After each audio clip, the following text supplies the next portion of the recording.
না'বুদু ওয়া ইয়্যাকা নাস্তাঈন। সম্মানিত প্রিয় দেশবাসী,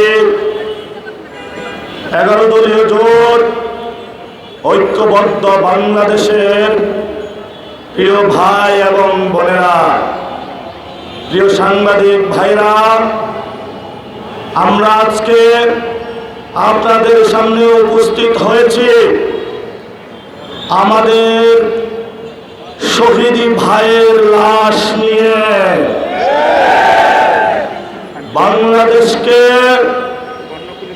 শহীদের মিছিলে রূপান্তর করছে এই শহীদ মিছিলে যারা নাম লিখিয়েছেন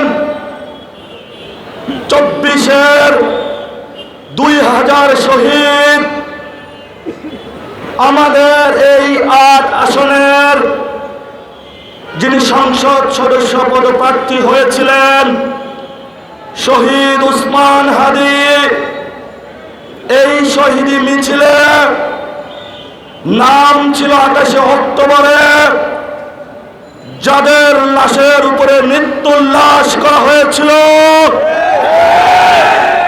এই শহীদ মিছিলে নাম লিখিয়েছেন শাপলা চত্বরে অসংখ্য আলেমদেরকে শহীদ করা হয়েছিল। তোমরা বাংলাদেশে সন্ত্রাস করবে, আমরা 18 কোটি বাংলাদেশি জনগণ যতদিন জীবিত থাকব একজন করে শহীদ হব, আমরা সন্ত্রাসের সাথে আপোষ করব না। যারা নতুন করে দিল্লির সেবাদাস হিসাবে নিজেদেরকে আবিষ্কৃত করতে চায়, আমরা তাদেরকে হুঁশিয়ার করে বলতে চাই, সময় আছে, শেখ হাসিনা থেকে শিক্ষা নিন। শহীদ মিছিল তারা বড় করেছিল, আজকে এই শহীদ ভূমিতে আমরা আছি। ভারতে পালিয়ে গেছে, আমরা ধৈর্য ধারণ করছি। আমাদের ধৈর্যের বাঁধ ভাঙবেন না আপনারা।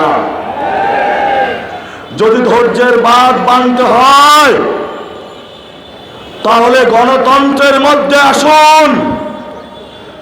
আগামী 12 তারিখের জন্য অপেক্ষা করুন।